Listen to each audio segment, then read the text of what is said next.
marrëveshja e antarësimit, kur marrëveshja e antarësimit, jo, në asnjë moment mua nuk më ka thënë që është kundër. Por marrëveshjen e antarësimit unë e kam dërguar për ratifikim në kuvend. Do duhej i ftoj që ta vendosin urgjentisht në rendin e ditës, sepse nuk ka asnjë arsye të vonohet më, dhe i ftoj të gjithë deputetët e kuvendit. Nuk ratifikohet pra që ta humbë këtë antarësim edhe çfarë do të ndodhë tutje? Kosova rrezikon raportin strategjik me Shtetet e Bashkuara të Amerikës dhe garancën amerikane në qoftë se nuk e bën një gjë të tillë, këtë u a them me përgjegjësi të plotë. Kjo është e para. E dyta, më lejoni ta them një gjë. Do të ishte turp për Republikën e Kosovës, sikur kjo marrëveshje mos t'i merrte 110 vota. Në fakt 111, sepse pres edhe nga deputeti, edhe pse tash ai është ministër në fakt, por besoj që dikush nga partia e Zotit Rashi që është aty në kuvend. Pra, së paku 110 vota për duhet t'i marrë kjo marrëveshje siç i mori edhe në Shqipëri votat e të gjithëve, pa dallim polarizimit ekstrem, sepse raporti strategjik me SBA-t nuk do duhet të na ndonte kurrë. Është e rrezikshme në qoftë se ky raport vendoset në pikpyetje. Ama qëllimisht nuk është dërguar për ratifikim, apo? Unë e kam dërguar menjëherë pas konstituimit të kuvendit, e kam dërguar për ratifikim për kundër faktit që kam pasur kompetencat që ta nënshkruaj dhe edhe nënshkrimit të vlentës si ratifikim, unë kam dashur që të ketë legitimitet dhe mbështetje shumë të gjerë politike.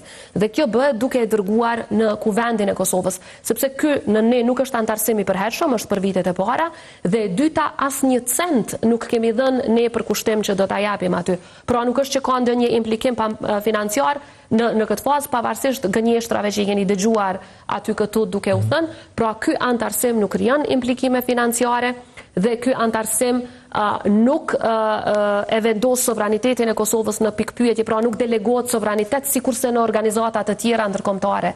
Pra për këtë arsye, edhe një herë bëj thirrje të gjithë deputetëve pavarësisht partisë. Ruajeni këtë raport si sytë e ballit. I duhet Kosovës, i duhet paqes, i duhet fëmijëve tanë që ata të ndihen të sigurt siç jemi ndier ne këto 27 vite pas luftës.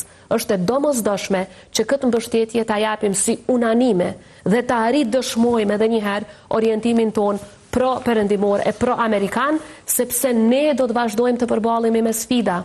Serbia nuk shkon askund, aty do ta kemi. Dhe kur përballemi sërish me ato sfida, neve do na duhen SBA-t. Dhe duhet sigurohemi që në atë moment kur i thrasim, na përgjigjen ashtu siç më janë përgjigjur kur i kam thirrur në natën e Banjskës. Duhet i kemi prap aty, ashtu siç ka thënë presidenti Trump, vetëm një thirrje larg.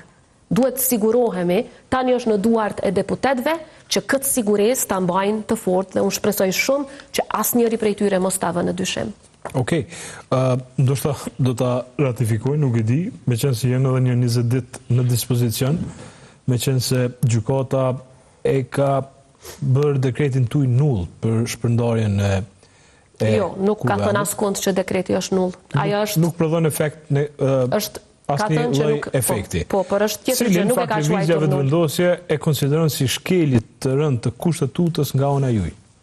Sikur gjykata kushtetuese të donte të kualifikonte diçka si shkelje kushtetuese apo shkelje të rëndë, ju siguroj një gjë që këtë gjë do ta shkruante dhe do ta thoshte.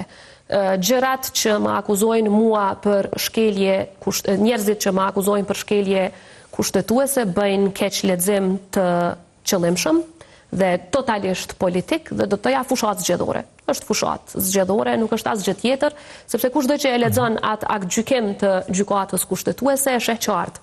Në 1. Gjykata ka konfirmuar argumentin ton juridik se afati 60 ditor do duhej të shfrytëzohej para afatit 30 ditor dhe ka refuzuar kërkesën e vetëvendosjes që të vendoste ndryshe.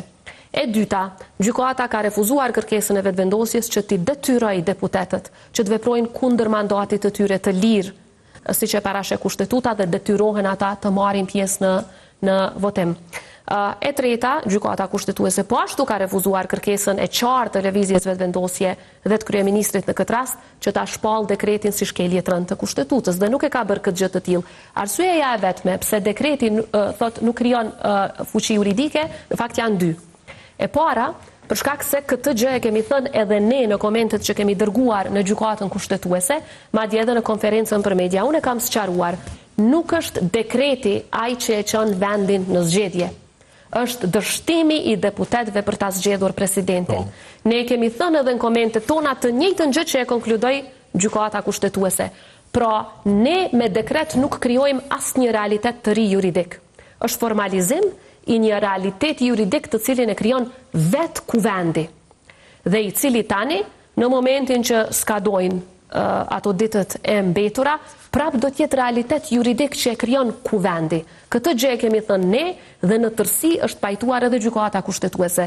Dhe e fundit, para meje, dekrete për shpërndarje si formalizime të një realiteti juridik të kuvendit, i cili sipas kushtetutës shpërndahet, kanë nënshkruar edhe plot president tjerë, kanë nënshkruar presidenti Thaçi, kanë nënshkruar ushtruesi i detyrës Jakub Krasniqi, kam nënshkruar edhe unë paraprakisht. Kur deri sot askush nga lëvizjave vendosje nuk e ka kontestuar të drejtën e një presidenti që ta nënshkruaj këtë akt tërësisht formal, i cili thjesht e konfirmon një realitet juridik.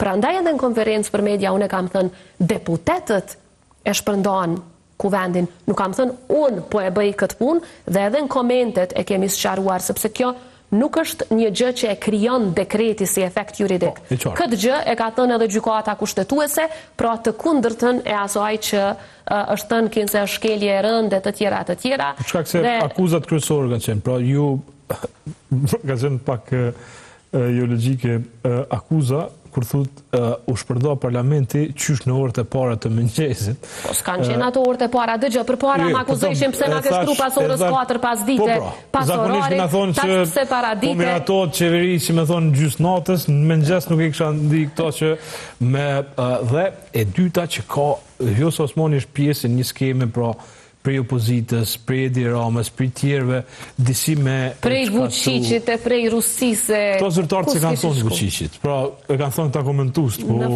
eksponent televizijës vetëvendosis këta kanë thonë, dhe mbi gjitha, që Vjosa Osmani, pra nuk është njëri i cili mund t'i garantoj 51% në vetëvendosis, për shkak se ne e kemi mbri këto pa Vjosa Osmani. Pra, trijat jenë këto. Një Vjosa Osmani me opozitin, me Edi Ramën, po të nëtën me përmbys pushtetin, pra një lloj puçi, dhe tjetra që s'na duhet ndoshta Vjosa Osmani, me qenë se na pa të i kemi marrë 51% në zgjedhje. Ato janë akuzat pa baza absurde, sepse sikur unë të doja të arzoja qeverin, unë nuk do të kërkoja që të rizgjedhesha, sepse rizgjedhja ime e garanton të vazhdimsin e 51% e jo ndërprerjen e saj. Pra, pikrisht përkrahja në raport me mandatin tim të dytë, e garanton të vazhdimsin 4 vjetë për qeverin, 5 vjetë për presidencën dhe punë të përbashkët. Pra, si kur unë të kisha planet të tjera, unë fare nuk do të merresha me kandidatur. Si kur unë të kisha planet të tjera, unë do të kandidoja ndoshta edhe në zgjedhjet e dhjetorit. Si kur të kisha